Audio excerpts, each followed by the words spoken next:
And we are live.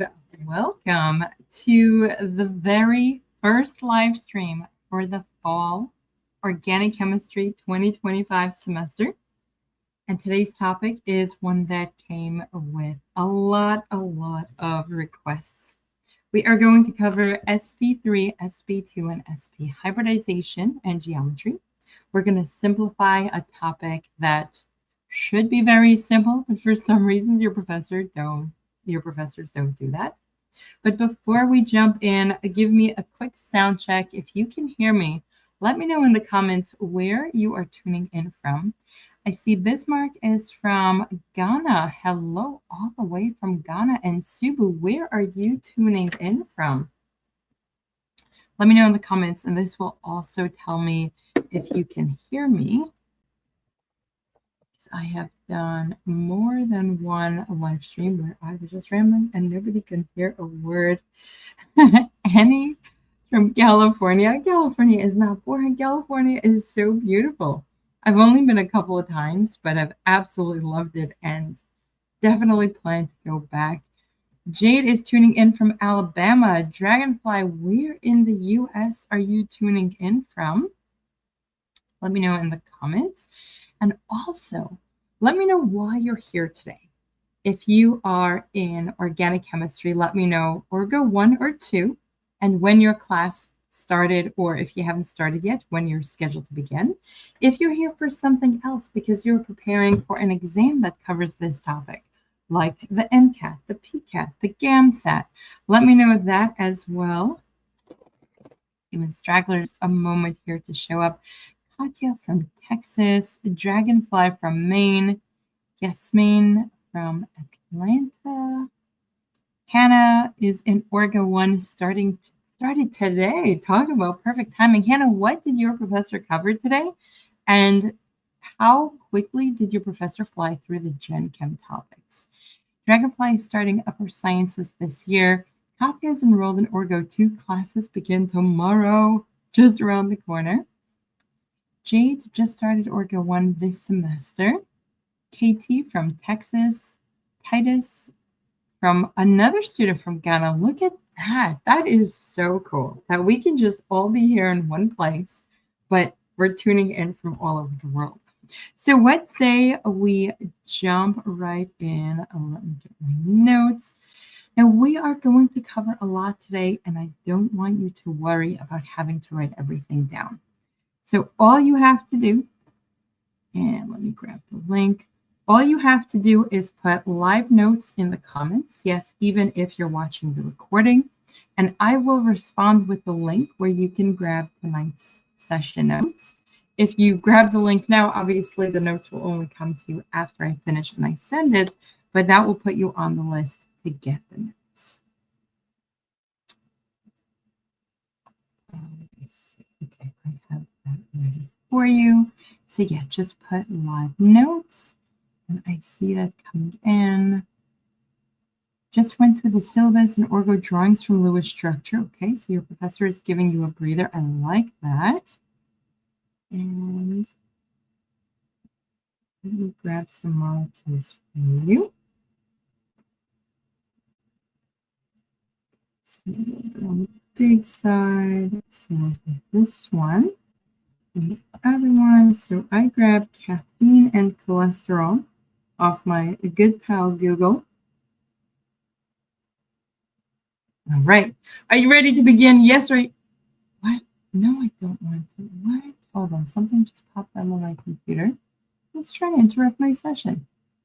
I was about to ask you, are you ready to get started on hybridization? Put yes or yes in the comments and we'll jump in. Before I show you a quick trick and shortcut to be able to look at a molecule like caffeine or a molecule like cholesterol and instantly know what the hybridization is for each and every atom that your professor is going to ask you to label, we first have to take a step back and go through the basics. What is hybridization and why the heck do we care at the organic chemistry level? So let's take a step back and look at the atom part. We know that carbon is the building block for all of life. We know that it's at the center of all the molecules, but the question is why? And typically the answer is that carbon can form up to 4 bonds. That's the general answer. My question to you is how? How is carbon able to do that? If we look at the carbon atom, it has a total of 6 electrons, and those 6 electrons are in the following configuration. We have in the 1s orbital, 2 electrons, in the 2s orbital, 2 electrons, and in the 2p orbital, 2 electrons. That is how we get all 6 electrons accounted for carbon, where the 2 shell, the level 2, these are our valence electrons. So we have 4 valence electrons. If we draw them out to see what their energy levels are like, we have our 1s, we have our 2s, and then at a slightly higher energy, we have 2p. Now, these are not the electrons. These are the orbitals where the electrons can be found. And then when we fill them in, we pair the 1s, we pair the 2s. So we accounted for these, and then we unpair the 2p. Because if the electrons are able to not share, they don't want to share. And so that gives us a total of 6 electrons. But if we look at the ability for carbon to make a bond, I don't see that ability to make 4 bonds as promised, because I need an unpaired electron to pair something with it. That means I can do a bond right over here. I can do a bond right over here. That gives me a total of 2 bonds, but where on earth do I get those other 2 bonds for the promised 4 bonds that carbon is capable of making? This is why hybridization is so important. This is where hybridization comes in. If I look at just the valence electrons for carbon, which is my 2s and my 2p, let's pretend these are all the same size. So I have my 2p. I have these 2 electrons are paired, and let's put these in a different color. These 2 electrons are unpaired. If I take what I have here for carbon and I give it a boost of energy, I raise the 2s electrons to be higher in energy, the same as 2p. Now that they are all degenerate, meaning they have the same energy level, the 2s electrons no longer have the need to share. They no longer have the need to be paired up. And so one of these electrons is going to jump on over here to be unpaired. And the way I think of this is roommates. So growing up, I have 1 sister and 1 brother. And growing up, at one point, we had 1 bedroom for my brother because he's a boy, he got his own room, and my sister and I had to share. But then when we moved to a different apartment that had an extra room, my sister and I weren't going to share anymore. Why should we have to be crowded together if there was an opening for one of us to take one room and one to take another room? That is exactly what is happening when we give it that extra boost of energy. And so if I look at what I have now, I have 4 that are exactly the same energy, where let's show this one in purple. This one came from the 2s, and then we have the 3 that came from the 2p. We have this electron that started 2s and this electron that moved over, which we showed in light blue, so I'll show that here. And then I will put these 2 where they were. Now, the reason I do all this in color, I just want to point something out. I have ADHD, and if I taught it the same way your professors typically do, I would be overwhelmed. And I'm the teacher, so I'm guessing you would be overwhelmed as well. So I try to do everything in a way that you can follow all the colors.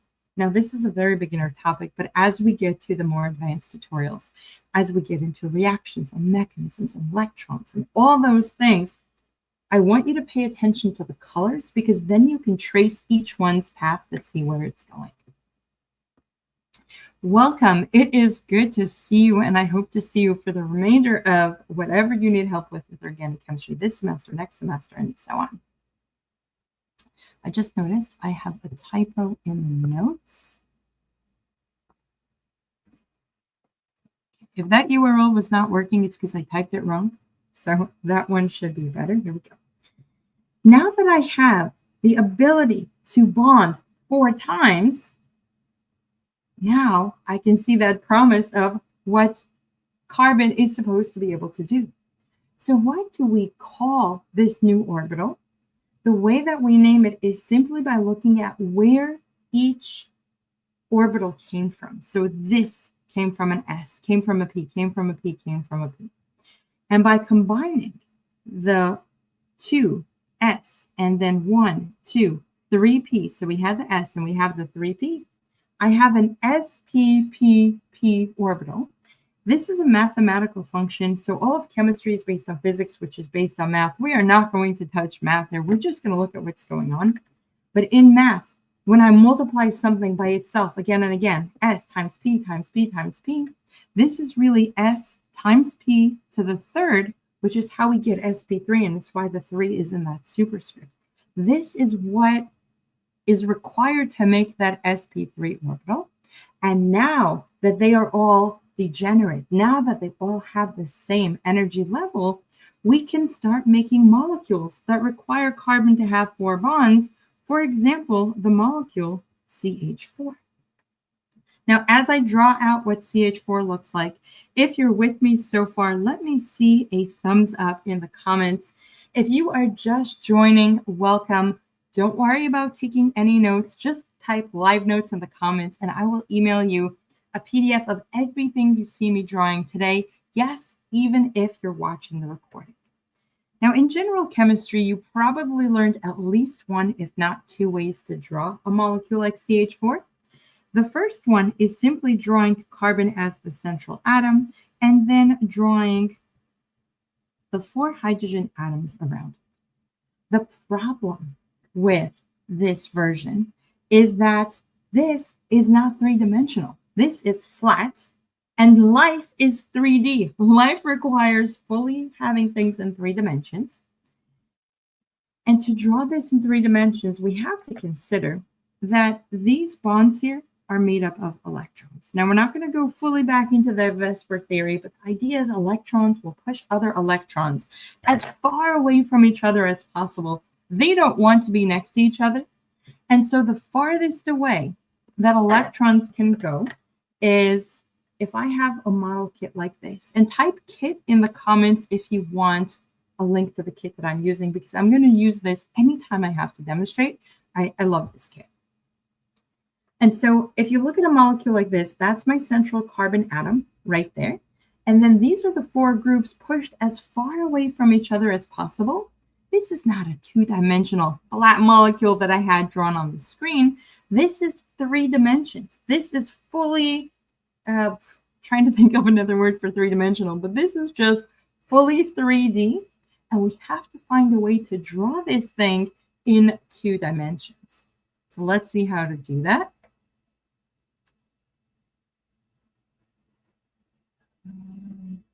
There we go. Okay, I came back.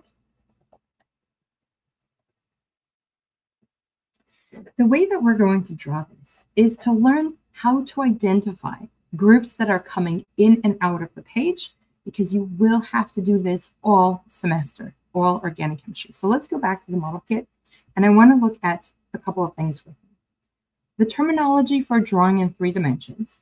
If I have something that looks like this, notice that if I put my hand behind it, the green and the red are flat. If I put this on a paper, just grab an envelope that I have on my desk. So if I put this on a paper, these are considered in the plane of the page because they are literally hugging the page. They are touching the page. But the blue one that's hiding behind, that is going into the page. Look how far away from you it is compared to this being the page. And the white one is coming at you. It's coming out of the page. Where's the camera? Somewhere there. It's coming out at you. So again, in the plane of the page means that it's exactly where the page is. Coming out of the page, meaning much more forward, is the white. And going back behind or into the page is the blue. So let's go back to the drawing and do this piece by piece. If I have my central carbon atom, and I have the 2 that I mentioned in the plane of the page. It's not going in or out, so all I do is draw a line. Now, the molecule that I showed you has the groups as far away from each other as possible. It happens to be 120 degrees, which is about what I'm sorry, 109.5 degrees, which is about what I drew here, give or take. This is not drawn to scale. We'll draw a hydrogen on each bond. And then for coming out of the page, coming at you and into the page, going away from you, here's how I want you to think of it. This white one is coming at you, and it's getting bigger and bigger and bigger and bigger and bigger and bigger. And do you see how much bigger it gets the closer it gets to you? To draw something like that, I will have to draw it with a wedge, where the wedge, notice, starts at a point, and then it gets bigger and bigger and bigger up to the point where I have the hydrogen atom. It's the biggest part of the wedge, just getting bigger and bigger and bigger at it. Going back to the kit, what color was it? It was a blue that was going away from you. If the molecule is here and then it goes all the way far, far, far, far, far away into the plane of the page, I want you to imagine you can see it, and then it goes so far away, it's starting to get fuzzy and hazy, and you can't really see it. So how do we draw that? We start where you can kind of see it, and then it gets farther and farther and farther, and it gets dashed and kind of not fully visible, and that is into the page. This is how I draw the three-dimensional molecule, and the dashes and wedges can be drawn anywhere because the molecule can rotate. This is how I happen to have drawn it. So just to show you what I mean, this is in the plane of the page. This is literally on the page. This right here is coming out of the page. And this right here is going into, like, all the way back into the plane of the page. Are you with me so far on the 3 dimensions of drawing a carbon atom and drawing the groups that are coming out?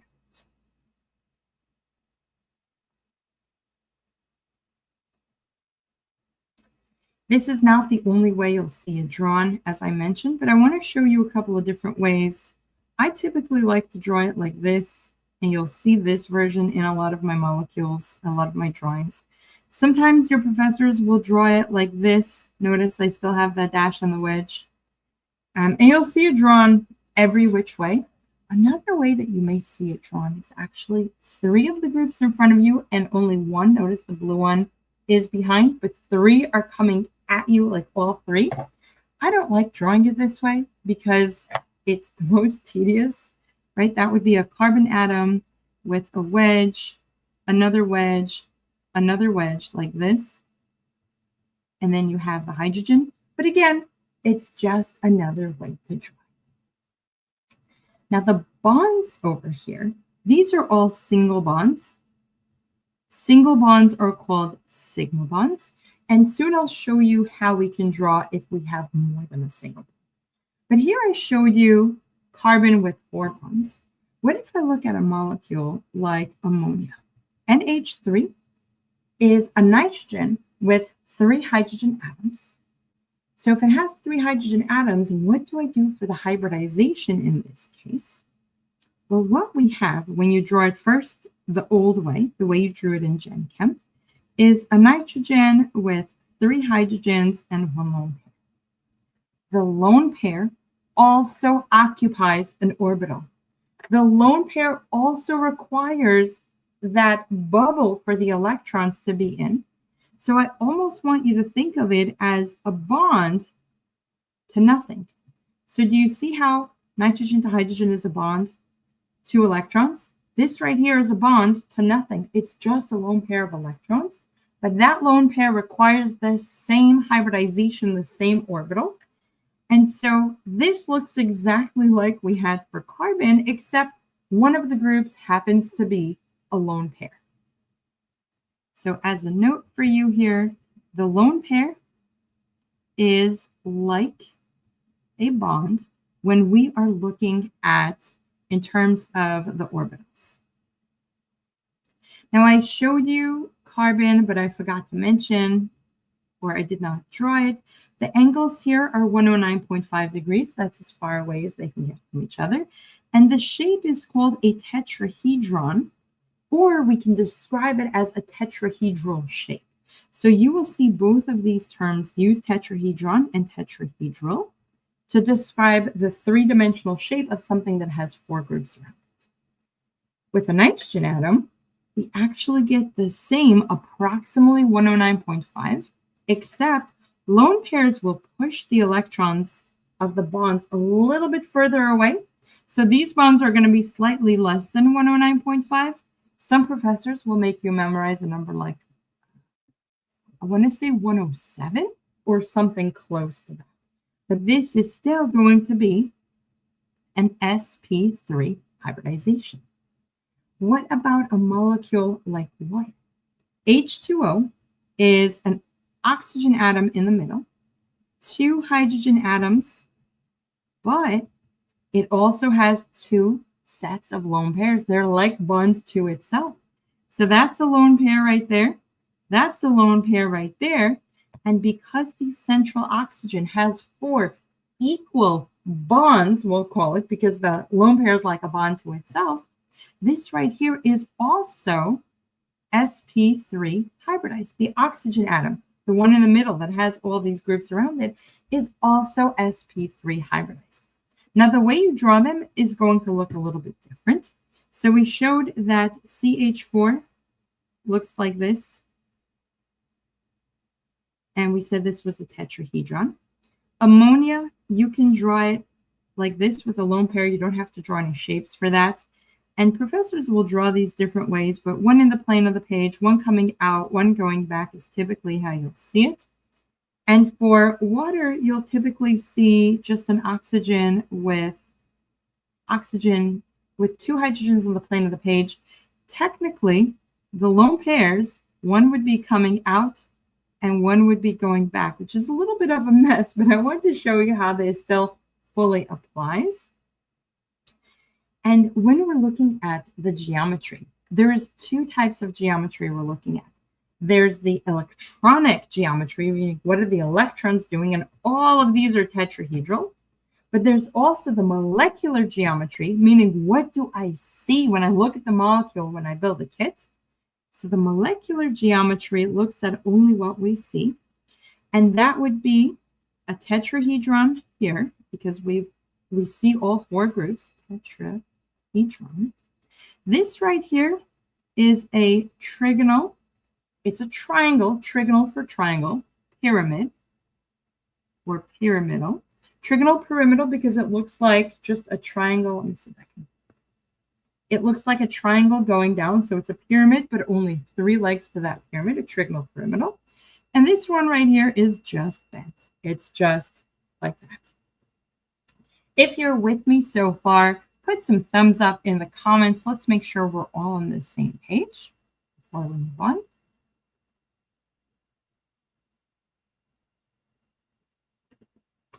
And if this is something that you finally understand, even though you didn't get this back in general chemistry, put a mind-blown emoji. I want to make sure that we're on the same page here, because when it comes to organic chemistry, you have to understand these topics. They have to be crystal clear so that the more advanced material has a foundation to build on, rather than your professor throwing material at you, you don't understand, new material is confusing, and new material is confusing, and then you're just completely lost.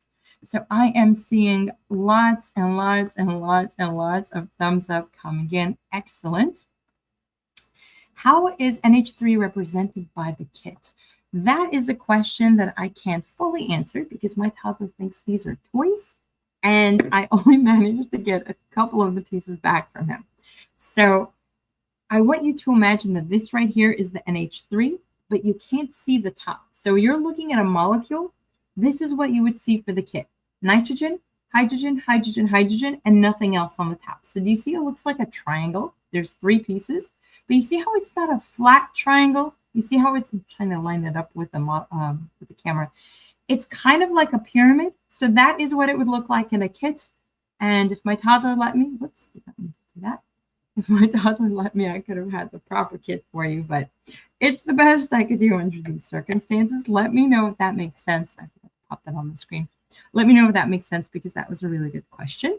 And actually, while we're answering that question, for water, it would look like this. You see how it's just bent?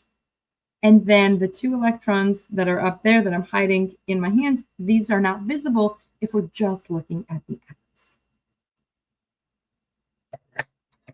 All right, so what if we have a molecule that does not require 4 degenerate orbitals?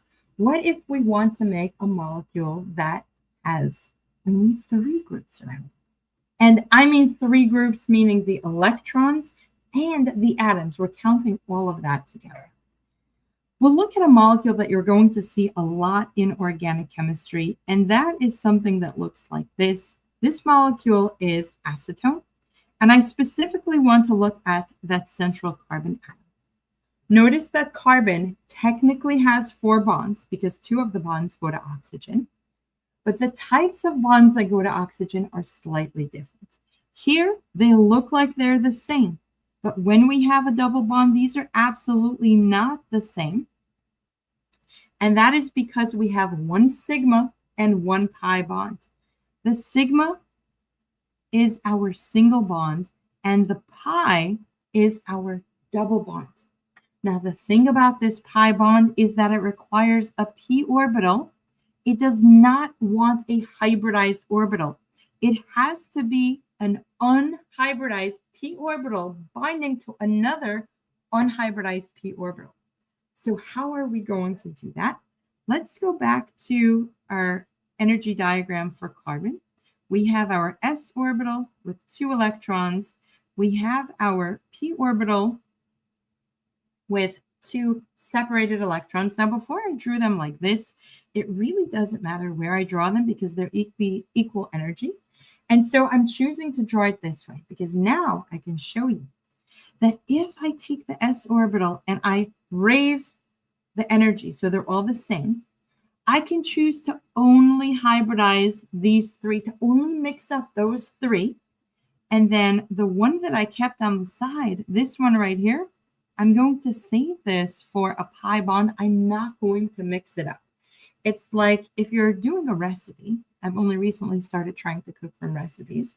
Sometimes they'll say 1 cup of water and 2 ounces separated. Now, I didn't read the whole thing. I dumped 1 cup and 2 ounces. I dumped 10 ounces. Then I realized, oh, I needed to save 2 ounces for something else. So we're separating them. We're saving it.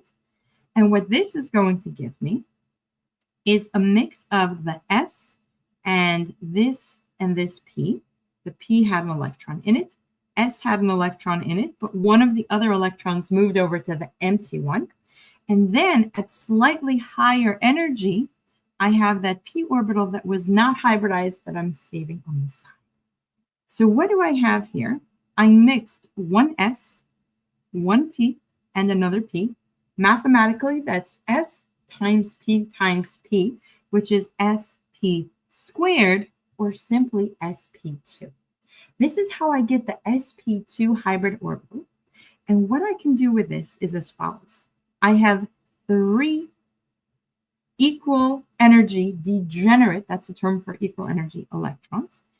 And so if I take my carbon atom and I try to think, how far away can I put the 3 equal energy electrons so that they're as far from each other as possible?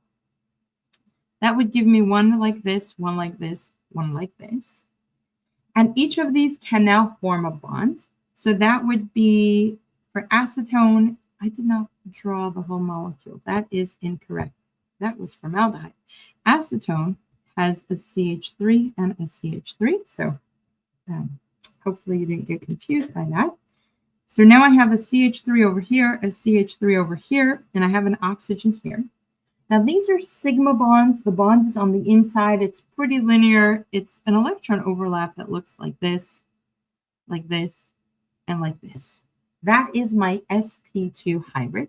But then that extra p electron, that is sitting as an orbital above and below, which in this case sideways. So it's sitting on both sides. That is a pi bond. There is a top and a bottom to a pi bond.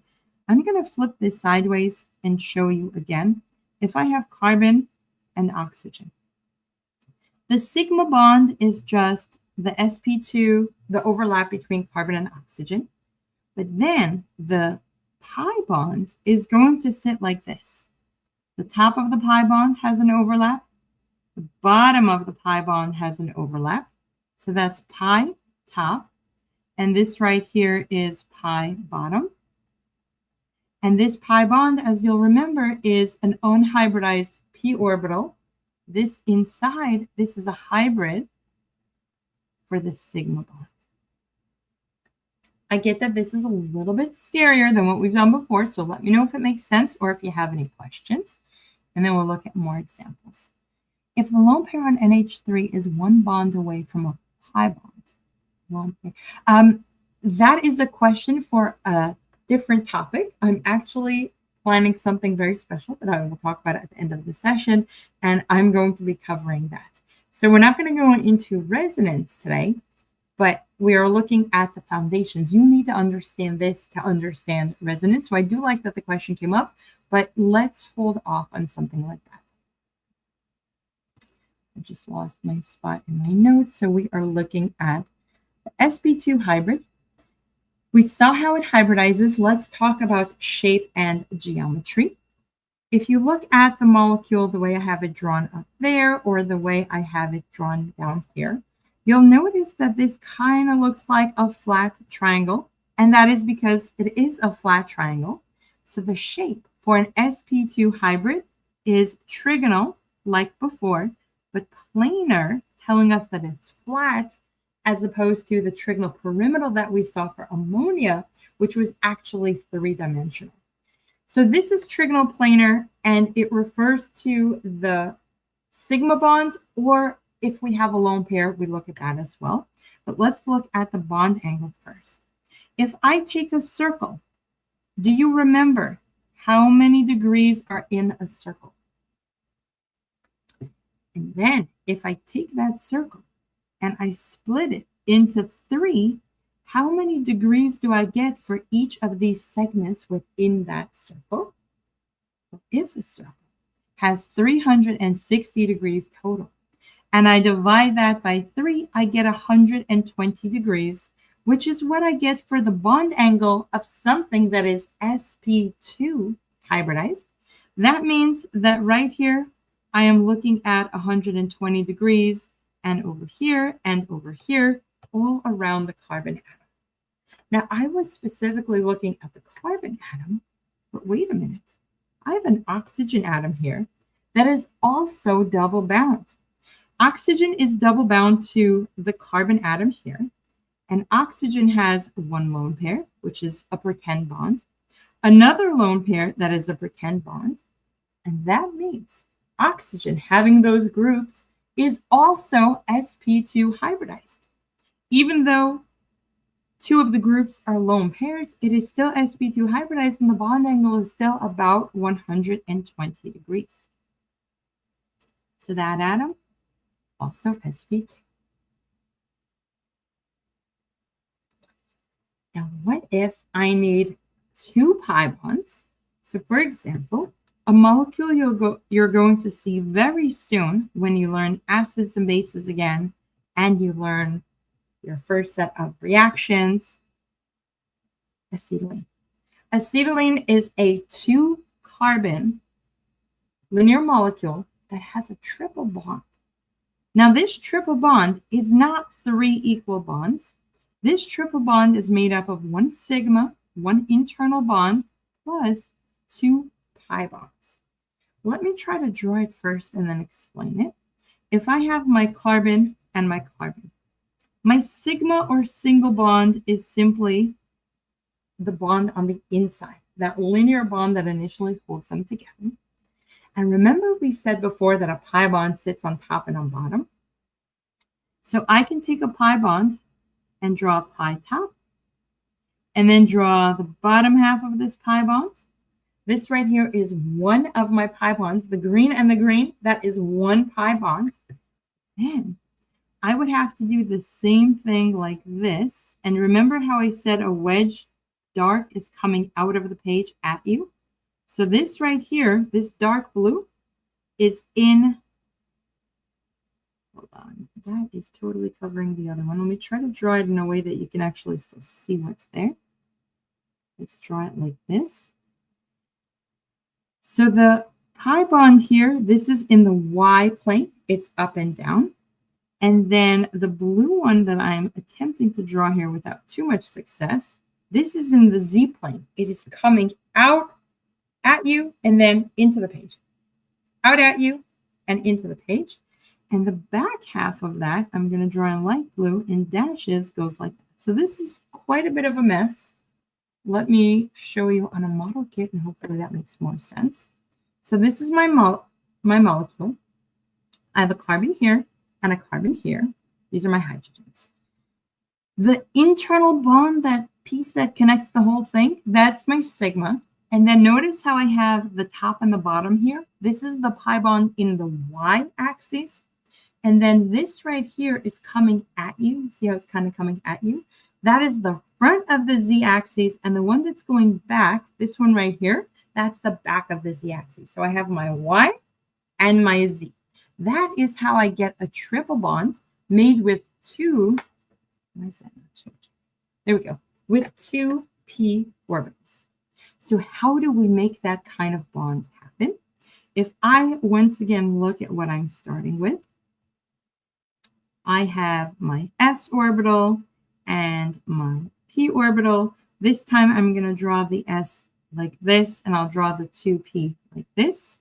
When I hybridize it, I'm going to save both of the electrons in the p orbital for pi bonds. That means I'm only going to hybridize these two, moving one of those over. And the new hybrid that I get here as a result is as follows. S plus p is hybridized with these two electrons. And then separately from that, I have just the p orbital with these two electrons, like that. Because I'm only mixing one s and one p, this new hybrid is called the sp hybrid, and it is perfect for making two pi bonds. Now, I showed you a molecule that looks like this, where the pi bonds I will show you in red. But you can also see this in a molecule professors love to use as a trick, and that is carbon dioxide. If you look at carbon dioxide, notice that carbon has a sigma and a sigma going to each oxygen, but then it has a double bond, that's a pi bond, and that's a pi bond going to each oxygen. This carbon right here has one sigma and two pi. If it's one sigma and two pi, even though it's two double bonds, not a triple bond, this is an sp hybridized carbon atom. So when your professor puts this on a quiz, you are not going to fall for it. If you're with me so far, let me know. Let me know if you get it. Let me know if you have any questions. And if the concept finally did click. First, I want to see light bulbs in the chat to show me that it finally makes sense to you. Also, if you haven't subscribed yet, what are you waiting for? Go ahead and hit the subscribe button, and then put shortcut in the comments if you want to see a super quick way to identify all these hybrids, because if you want to be able to identify, wow, not one sigma, it has two sigma. Two sigma because S and P is two orbitals. That's two hybrid orbitals. Thank you for catching that. Right there. Annie, very good question. You see, you're paying attention. I love it. And once you get it, I want to show you a shortcut because, excellent. Once you get it, you want to be able to do it faster. You want to be able to just quickly look at something and have it click like that. You do not have time to draw all this out, especially when it's part of a much bigger and scarier question. So let's do a quick table, which I'm going to show you how not to memorize it, even though I'm going to draw it in a way that looks like you can memorize it. We looked at sp3, we looked at sp2, and then we looked at sp. What you want to do is, instead of writing a million things, I'm going to tell you what your first grade teacher told you to never do, and that is count on your fingers. I want you to look at a molecule, and I want you to ask yourself, How many groups do I see? If it's something with a pi bond, this is my acetone molecule. This entire pi bond, even though it's 2 bonds, I'm counting it as 1 group. If I see a lone pair of electron, that's 1 group. I see a bond, that's 1 group. How many groups do I have? And then just count your fingers. If I have 4 groups, that's 1, 2, 3, 4. And then you count the orbitals in order. S, P1, P2, P3. 4 is sp3. If you count 1, 2, 3, like this one, count your fingers. S, P1, P2. If you count only 2 groups, 1, 2, that's sp, and that is it. That is the easy way to identify the hybrids. Let me show you how to do that in practice. So you're going to count the groups, and the groups refers to bonds, sigma or pi, and lone pairs. So you count S, P1, P2, P3, 4 groups. You count S, P1, P2, 3 groups. You count S, P1, 2 groups, and that is bonds or electrons. That gives you your hybridization. Now, this is very easy when it's all drawn out, but the more advanced molecules are not going to have all of the electrons drawn out. So here is a different trick that you can use. And the trick we're going to look for is the number of groups, or, and this is the other piece, the number of pi bonds. Now, this is going to be a little bit tricky with some molecules, but I'm going to show you for the most part how they work. Something that is sp3 has a total of 0 pi bonds. Something that is sp2 has a total of 1 pi bond. And something that is sp has a total of 2 pi bonds. And they don't necessarily have to be to the same molecule. So we have seen, for example, CH4 drawn like this. So this one, the groups are very easy. If you draw ammonia and it's drawn like this, sometimes your professor is not going to show those electrons, but I have 0 pi bonds. That is how I know it is still sp3, even though the lone pair of electrons right here are not always drawn, as I'm about to show you. Same thing with water, right? Water is typically drawn like this. You don't always see that there's a lone pair and a lone pair, but how many pi bonds do you have? 0. That is how we know it's sp3. The shape, the electronic configuration is a tetrahedron, and the bond angle is approximately 109.5, slightly smaller when you have lone pairs, but approximately. For sp2, we looked at the molecule acetone. Let me do formaldehyde just because it's less drawing. And I want to point out it's the carbon. That's not the carbon. It's the carbon, but also the oxygen. So carbon, you can clearly count 1, 2, 3 groups around it. The oxygen, you can clearly count 1, 2, 3 the way I drew it. But if the electrons were not drawn, you didn't see those, you only see the 1 group around it, you will still recognize 1 pi bond, sp2. For sp2, the shape is trigonal planar. You'll hear me talk about trigonal planar in the videos when I'm talking about what you need to give your professor. But between you and me, we're calling it flat. And the bond angle is approximately 120 degrees. Finally, linear, that's sp. We looked at acetylene or ethylene like this. It has a total of 2 groups around each carbon. It has 2 pi bonds, and we also looked at carbon dioxide, which was carbon double bound to 2 oxygen atoms. Notice that the oxygen is sp2 because oxygen only has 1 pi bond, but the carbon itself, that is sp. Now, with a little bit of practice, do you see yourself being able to use this to much, much faster identify molecules or the hybridization of atoms in molecules? And if yes, do you want to practice it together? Because remember those 2 we started with? We haven't looked back at them yet. The shape here is linear, and the bond angle is 180 degrees because it's just a straight line, cutting a circle in half. Excellent. Yes, this is a much easier and faster way. Why is carbon sp but oxygen sp2? That is a very good question. Let's take a look. Carbon had to hybridize. Whoops, I missed on the circle. Carbon had to hybridize so that it could have 2 sigma bonds and 2 pi bonds. That means carbon has 2 electrons that are sp hybridized and then 2 electrons that were saved for the p orbital. But if I look at just the oxygen atom, that's oxygen over here, it has a pretend bond to the lone pair, pretend bond to the lone pair, and then that sigma bond right here. These are 3 degenerate orbitals.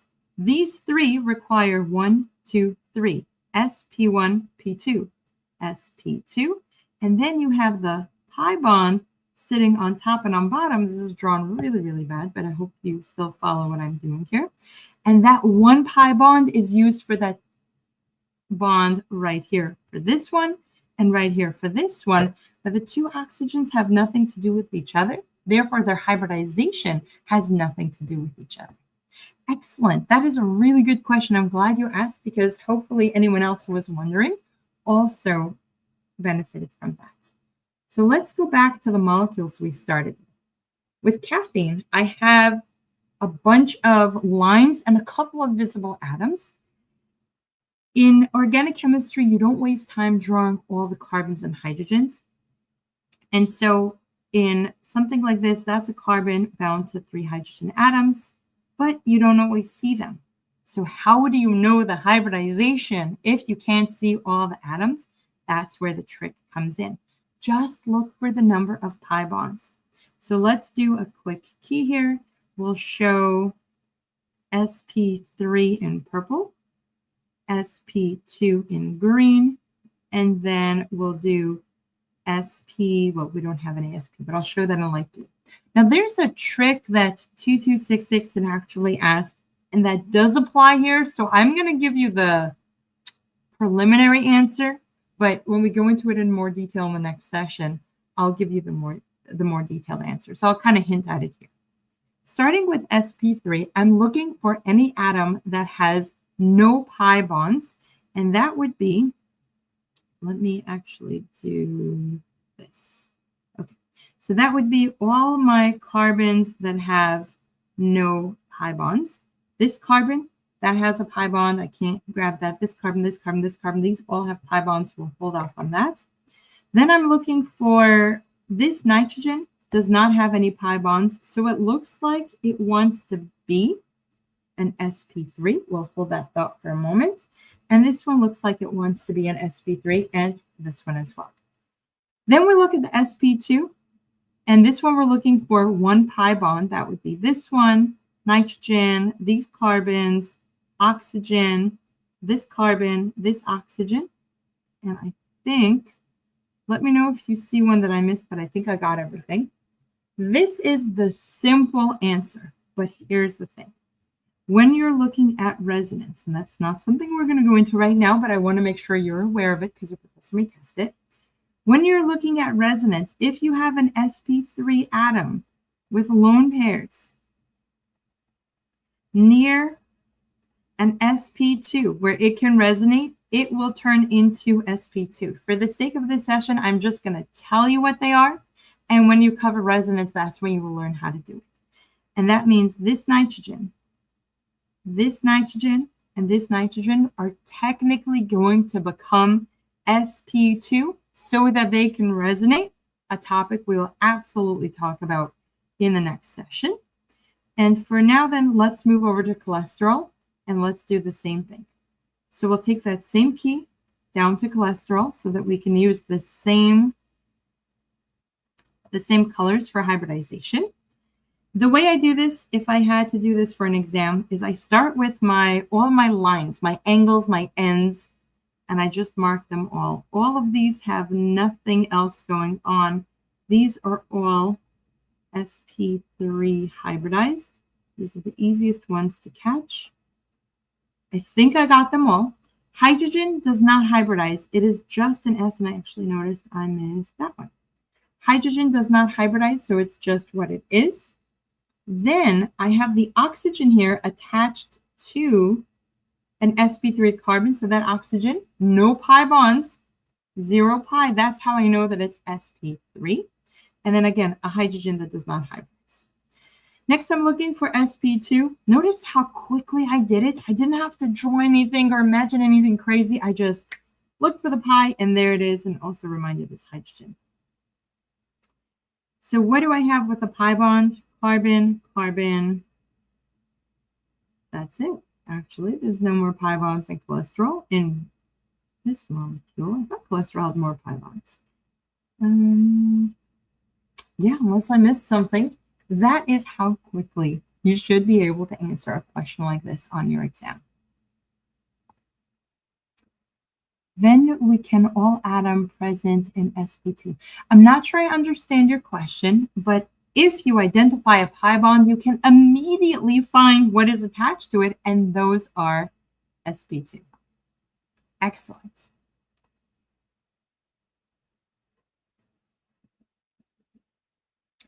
Now that you finally get hybridization, this is one less topic to feel overwhelmed by when your professor just rushes past it on day one and then expects you to know it when you start doing resonance and drawing and mechanisms and all that craziness. But hybridization is not the only topic you're expected to already know coming into organic chemistry, because you covered this in general chemistry, probably forgot. There are actually a handful of Gen Chem topics that your professor is going to maybe spend a couple of minutes on if they're being nice. But if you don't have them solid, the rest of organic chemistry is going to feel so much harder. And that is why I have put together something really, really special. It's a 2-night live Organic Chemistry 1 Kickstart review. So the idea here is to kickstart your Organic Chemistry 1 class by reviewing all the concepts you need to remember from general chemistry. And with your permission, I want to take a couple of minutes to tell you about it and about a very, very special cause that means a lot to me that kind of relates to this. What do you think? Now, I know we covered a lot today, and it's a lot to process, but I've got you covered. Just comment live notes in the comments for a copy of tonight's session notes. Yes, even if you're watching the recording, and that way you'll have what to refer back to so you can see all the problems and all the examples and everything I've written out.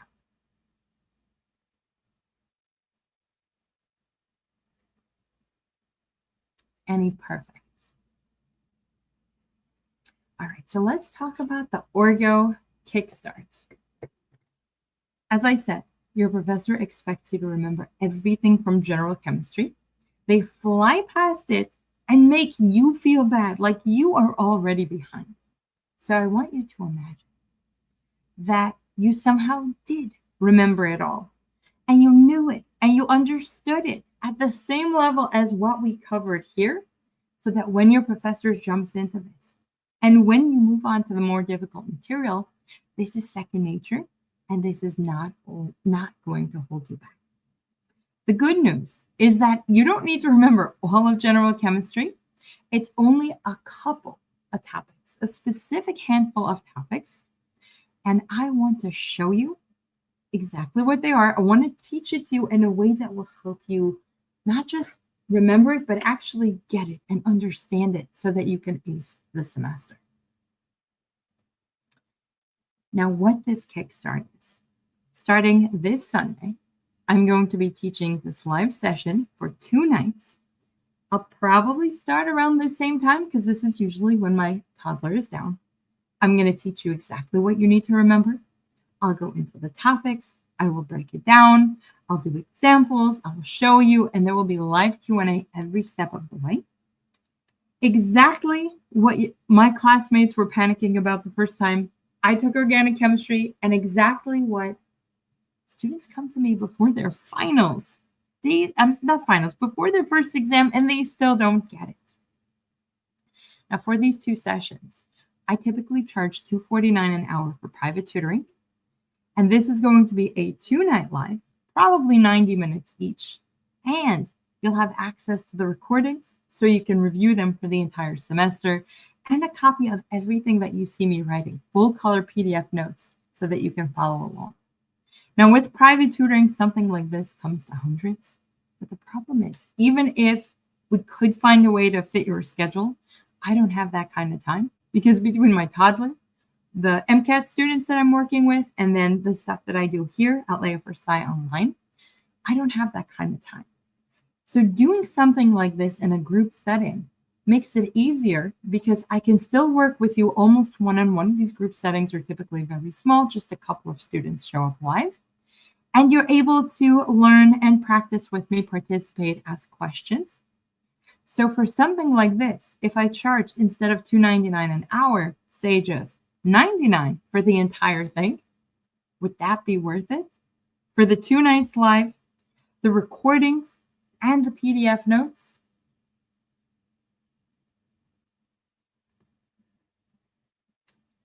Now, I'm not going to charge $99 for this, because instead, I actually have something very important to ask you. So I am going to be running my first, I'm going to be running my first marathon this year. I'm excited. Apparently, I'm a little bit nervous, because last night I had a nightmare that I couldn't remember the course, and I was just like running all over New York and not finding where to go. But for this marathon, so this is the 2025 New York City Marathon, I'm doing this as a charity fundraiser.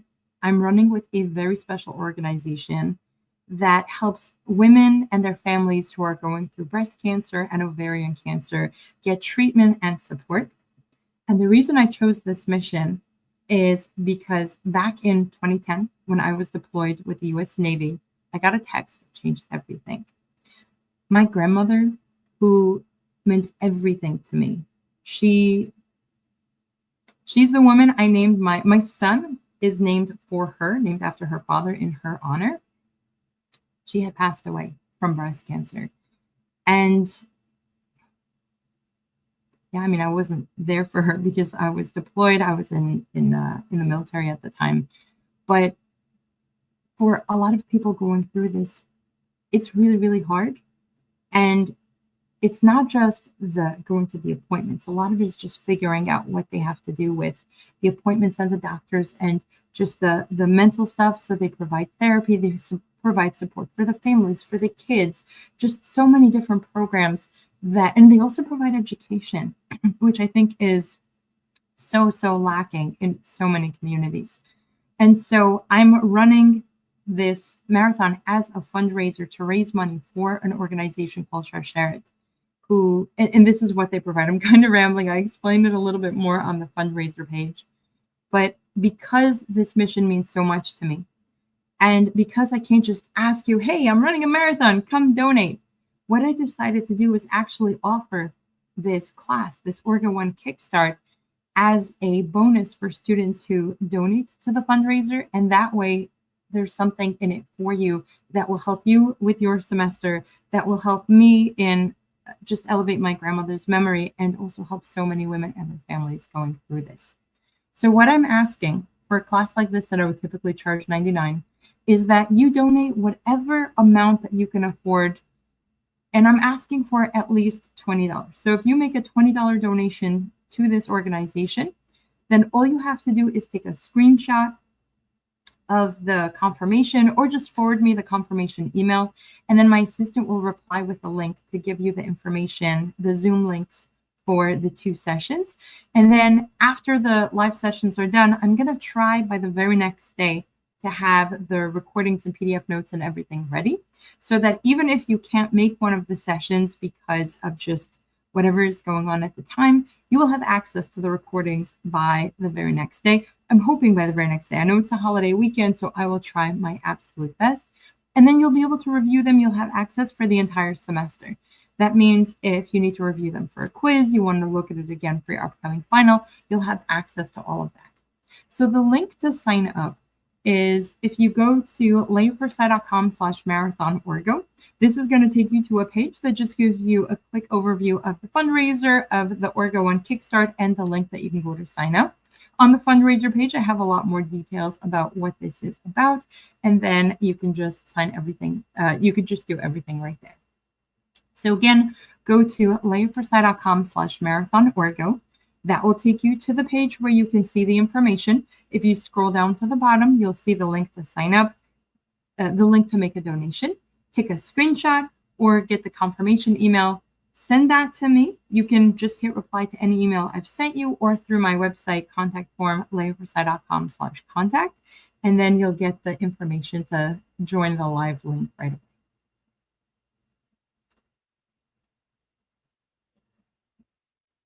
Right, if you have any other questions on anything that we've done today regarding the fundraiser, the upcoming Orgo 1 Kickstart, or anything that I taught today, once I log off, YouTube keeps me connected for about 15 minutes, 10 minutes, I think. And so I will hang out in the comments while I'm working on just saving the PDF, linking it up, getting all that ready for you, if you signed up for the live notes, of course. Right there. The link is in the comments. And then I'll send all of that out to you. Hannah, you are very, very welcome. I was trying to figure out how to present this because I know why I'm doing this. And I know how much this means to me. And I know how much this means because I know a couple of people who've dealt with, we've dealt with cancer, just a bunch of different ways. So I lost my grandmother. I also lost a young cousin to leukemia.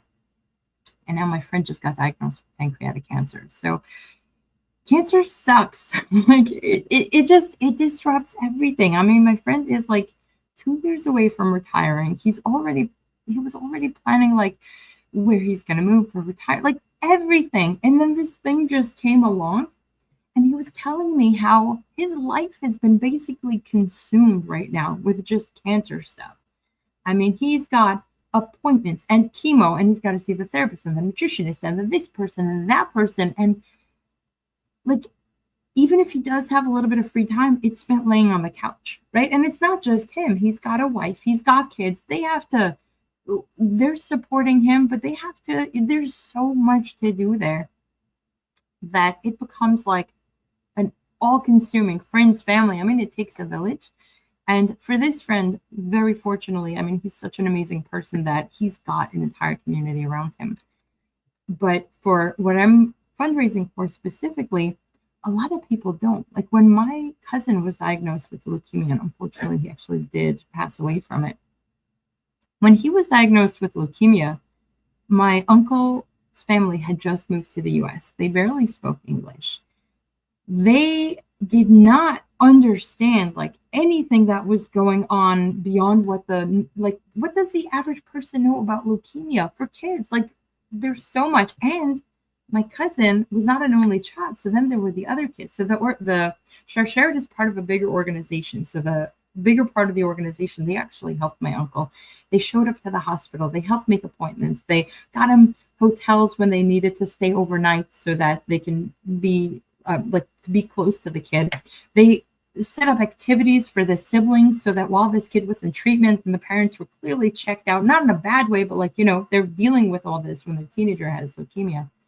And so that's the piece that I am very familiar with because I know my cousin and my uncle had gone through that. But this is the kind of support that, wow, I am rambling. I did not mean to go down that rabbit hole, but this is why it means so much to me because it's just, there is so much to it.